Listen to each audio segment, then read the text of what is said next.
Here's what is the PhD on, and what have you been learning? It is on the relationships between sleep and physical performance in professional baseball players. Let's dive into that. Sleep, very important topic. What have you learned? What's the new research out there, my man?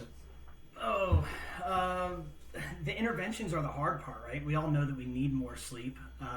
We know that nighttime training loads, especially high nighttime training loads, can negatively impact sleep. And that's your population. Yeah.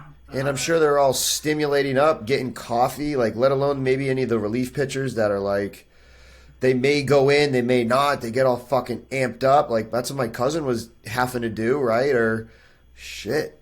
How do you handle that, man? 2 scoops of C4 or 4 cups of coffee just in case you fucking going. I'm not going on the bus, I'm running home. We're streaking to the gymnasium. Yeah, exactly. I'll meet you there. I'll carry my own bags. That's a tough one. I try to encourage pitchers if you're not hot that night, try not to overstimulate yourself. But I mean, it's sort of baseball culture, anyways. It's cup of coffee, throw a dip in. Cup of coffee, throw a dip in, and that's like your entire day. So we're trying to get we're trying to change that whole. I think that's a bigger. A better place to start is like the overload of stimulants all day long. But I'll give you spring training as an example. There's some behavioral research around sleep where people believe that, okay, the later I start training in the morning, our athletes are just going to stay up infinitely later as well. And it's just not true. Yeah. If you start training at 9 a.m. or later, your athletes are likely to get 8 or more hours of sleep. If you start training any earlier than that, 7 a.m., then they're likely to get 6.5 or 4.5 to 5 hours of sleep because there are certain social aspects as well as the circadian rhythm manipulated by the sun, which you also can't fight, where people are probably going to go to bed around 10 o'clock, 11 o'clock, whatever. And you'd be better off starting training after 9 a.m. than at 6:30 a.m. So a lot of this stuff comes down to organizational changes, and then there's, you play 6 games in a row at minor league affiliates, and at the end of the 6th game, then you get on a bus and you travel. And for our team in Corpus Christi, most of their travels are 12 to 16 hours. So if let's say that's a night game, they're getting on the bus at 11, they're getting to their destination at noon the next day, then their sleep is jacked up, and you have this social jet lag that affects them for the next 2 or 3 days, and that's every single week that's happening. Another sort of fallout piece that we found just by starting to have conversations with our players is there's actually a lot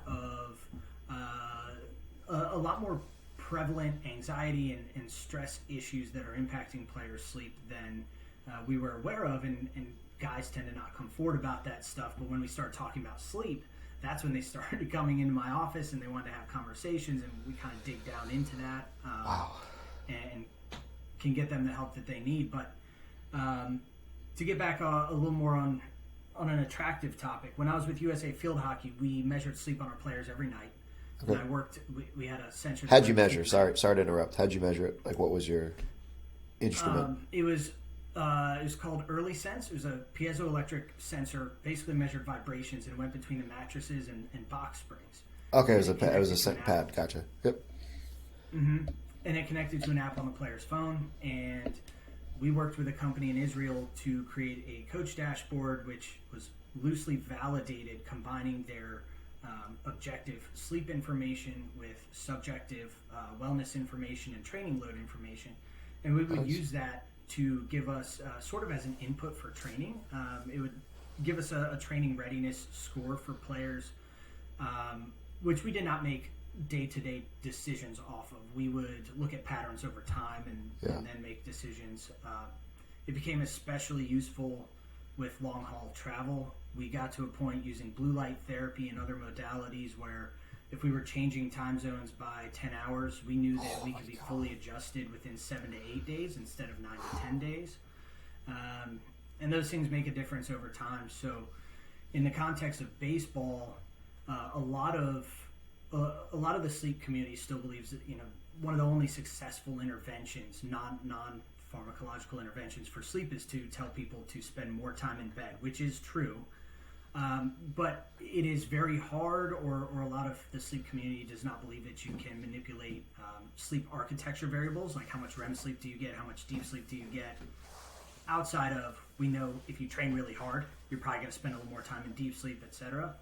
But I started to notice things, probably overextending the capability of the technology we had, but if we went on the road and we were staying at a hotel that was noisy, our players' REM sleep, even if they felt like they slept fine, would drop by about 50%.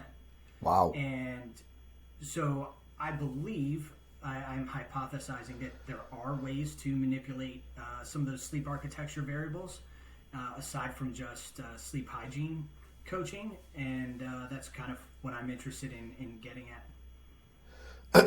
What are the First question. Sorry, what are the Oh, average? go ahead. Sorry. No, go. I think we're just a couple of seconds delayed, so I just keep interrupting you. What are the sort of like average times in them three zones? I'm imagining you do like deep and core and REM sleep, or just roughly. For deep sleep and REM sleep is about 20% of your night, but when we would travel to those noisy hotels, REM sleep was usually around actually like 7 to 9% of their sleep per night. How much do you think that's not only like, okay, so that was the noisy hotels, not the, just being on the road and the fact of like your, subconscious not wanting to let you relax because you're in that new environment. Did you ever start to see that where, on the road, nights 1 and 2, okay, not as deep because again, the brain and the like, hey, we're not in a safe place yet, and then eventually allowing your body to relax. Have you seen that trend? Yes. Typically the first 2 days after long haul travel, our players would crash so hard they would sleep fine anyways, and their sleep would actually look relatively normal, maybe with increased REM sleep, decreased deep sleep. But after those 2 days, that's when the crash would come. Yeah. And we would actually see overall sleep quality would go down substantially, lots of disturbances, huge sleep onset latency, sometimes of several hours. Total sleep time was way down. But then even after we came out of that and all of their sleep looked normal, they were reporting that they were feeling good. Let's say we'd been there a week, we should be adjusted to the time zone. We would still see, depending on the location, we would still see these sort of abnormalities in REM sleep.